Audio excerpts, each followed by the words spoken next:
Hello à tous, j'espère que tout le monde va bien. C'est la French, la Ems, Emma pour les intimes. Pour ceux qui ne me connaissent pas, du coup je fais de la musique. Je vois que je suis en train de grandir sur TikTok, lentement mais sûrement. Et je voulais faire une vidéo pour mieux me présenter pour ceux qui ne me connaissent pas encore. Déjà, je voulais faire un grand welcome à tous ceux qui me rejoignent là depuis ces derniers temps. J'ai sorti mon premier son en mai dernier. C'est vrai que depuis, j'ai pas été forcément super active sur les réseaux. Et là, j'ai envie de changer. Et j'ai vraiment envie de faire grandir ma communauté, vraiment construire une bonne fanbase. Voilà, que ça donne de la force. Déjà, je voulais dire un grand merci. Merci infiniment à tous ceux qui me rejoignent là en ce moment. Je vois que j'ai posté une vidéo récemment de mon tout premier texte que j'avais écrit. J'ai grave des vues dessus et tout. Et du coup, moi, en tant que nouvelle artiste, ça me fait du bien. C'est toujours assez étonnant et touchant de voir le soutien qu'on peut avoir de personnes en ligne. Quand des fois, on se sent un petit peu tout seul, genre c'est pas du soutien qu'on va recevoir des proches, des choses comme ça, tu vois. Donc déjà, vraiment, merci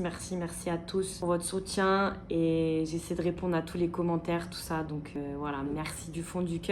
Ça va pas s'arrêter là, vraiment je suis en mode guerrière battante, je vais aller jusqu'au bout. Donc là, cette vidéo, comme il y a des nouveaux venus, voilà, un peu me présenter. J'ai envie de faire plus de genres de vidéos comme ça dans le futur, permettre à moi de vous parler un peu plus en direct, de montrer un peu ma personnalité aussi, mon univers, et me présenter par d'autres biais que juste la musique, surtout encore pour ceux qui viennent juste d'arriver. Ce dont je voulais surtout parler, c'était comment j'en suis arrivée à rapper. En fait, il faut savoir que moi, de base, l'art qui m'a passionnée depuis que je suis gamine, c'est la danse. Je suis danseuse. De base, je voulais faire carrière dans la danse. J'ai toujours admiré les rappeurs. Je me rappelle, j'écoutais du rap quand j'étais gamine. J'admirais, à l'époque de YouTube, quand YouTube venait de sortir, je regardais un peu des rappeurs en ligne. J'admirais la manière dont ils jouaient avec les mots, avec le langage. Et j'étais impressionnée et j'étais admirative. Moi-même, j'y arrivais pas. Enfin, c'était pas mon truc et j'arrivais même pas à écrire quoi que ce soit. Moi, ça a été vraiment très jeune, ça a été la danse. Et quand j'ai eu l'âge un petit peu de vouloir m'orienter, de savoir ce que je voulais faire, c'était assez clair que je voulais une carrière dans la danse. C'était pas concret ce que je voulais faire, mais dans mes idées, c'était, entre guillemets,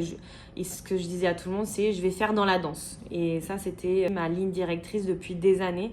Vraiment, j'étais persuadée, convaincue. En tout cas, j'essayais vraiment de faire quelque chose dans la danse. Le fait est, c'est que ça n'a pas marché pour moi. Et ça, j'y reviendrai dans une autre vidéo, mais ça a été des années de galères, de batailles, jusqu'au point où je suis arrivée à Londres. J'ai fait 4 ans à Londres et c'est à Londres que j'ai eu vraiment une grosse claque dans ma figure. En mode, Emma, ma chérie, va falloir faire des sous, en fait. Genre, j'en pouvais plus d'être dans la galère. C'est surtout que je voyais des personnes autour de moi, des danseurs, des chorégraphes qui s'en sortaient à peine, qui avaient pas forcément, qui étaient fauchés, quoi. C'était pas une vie qui me faisait rêver. Ça m'a vraiment ramenée à cette réalité-là. Je suis une fille très family orientée. Je savais qu'un jour je serais maman, j'aurais une famille et un de mes stress les plus grands, c'était de me dire offrir une belle vie à mes enfants, tu vois. C'était ça le délire. Donc quand j'avais genre bien 24-25 ans, j'ai fait un total U-turn, comme on dit en anglais, genre réorientation totale, un backflip.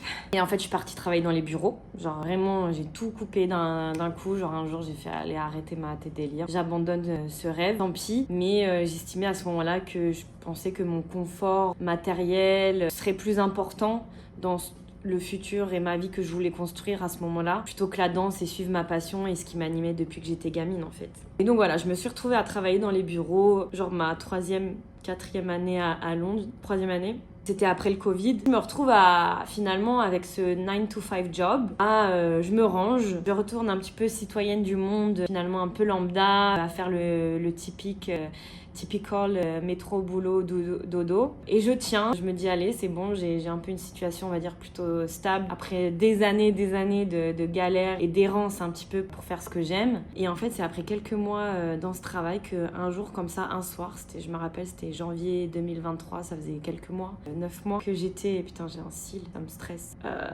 Ça faisait 9 mois, ouais, à peu près, grosso merdo, que j'étais dans ce nouveau taf. Et un soir, genre, je sais pas, je me suis dit, allez, vas-y, Emma, j'avais envie d'écrire. Je me suis dit, tiens, vas-y, mets une prod. J'avais un pote à moi qui faisait des prods à Londres. Et un soir, j'ai dit, vas-y, tiens, j'ai eu envie de essayer.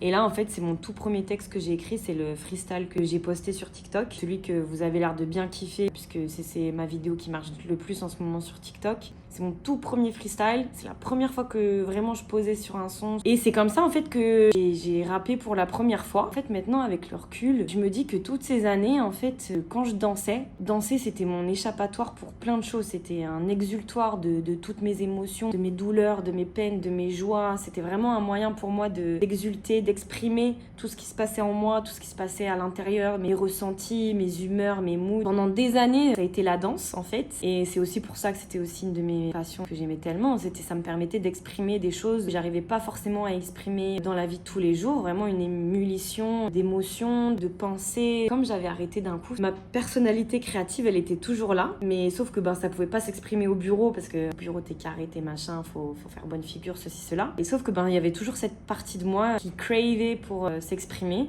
Et en fait, c'est venu dans le rap, quoi. C'est vrai que donc toutes ces années, j'exultais par la danse. Et quand j'ai arrêté, à un moment donné, c'est venu autrement et c'est dans le rap. Fast forward, je suis pas restée à Londres, Neymar. Et là, depuis 2 ans, je suis à Dubaï. Là, en fait, le morceau que j'ai sorti là en mai dernier, c'était un des premiers textes que j'ai écrit à Dubaï. Le titre s'appelle Seigneur. Depuis, j'en ai enregistré 6 ou voire 7 maintenant en studio, que j'ai toujours pas sorti parce que les choses de la vie font que je suis prise par mon boulot de 9 to 5, quoi, à plein temps. Là, genre, c'est vraiment décidé. Déjà, ça me fait grave plaisir que vous kiffiez le freestyle. Je sais, le freestyle, il est pas parfait, hein, celui de 2023. Mais ça me fait plaisir d'avoir des bons retours, sachant en plus que c'était la première fois vraiment que je posais sur un son. Et voilà, donc là, j'ai l'impression de pouvoir réexprimer des choses que j'exprimais quand je faisais de la danse, quand j'avais envie d'être chorégraphe, que j'avais envie vraiment d'être artiste, en fait, et d'avoir abandonné ce rêve et d'un coup de pouvoir vivre ma créativité à travers le rap. Franchement, c'est un truc que je kiffe tellement. Et même d'ailleurs, quand j'y repense, et je finirai sur cette note-là, non seulement toute ma créativité, elle s'exprimait via la danse, mais aussi je me rappelle pendant toutes ces années où je dansais, je me disais genre, vas-y Emma, pose-toi, écris, essaye des choses et tout, et ça marchait pas en fait. Genre,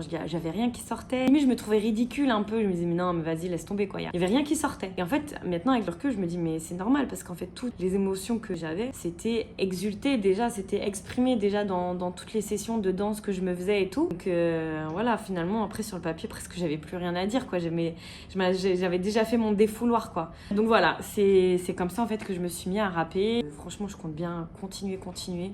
Je vais sortir mes sons petit à petit. Mais en tout cas, ce que je voulais dire, c'est que merci énormément pour la force. C'est un gros résumé, mais au moins vous savez un petit peu mon parcours. Je vous dis à la prochaine. J'espère que vous avez kiffé ce format vidéo. Dites-moi dans les commentaires. Et si vous tombez sur cette vidéo que vous ne me connaissez pas, mettez un follow. Ça mange pas de pain. Ça me donne de la force. Et merci, je vous renvoie tout autant de force. Je vous fais des gros bisous. À la prochaine. Je vous aime fort. Bisous. C'est la French. C'est la Ems. C'est Emma. Bisous la team.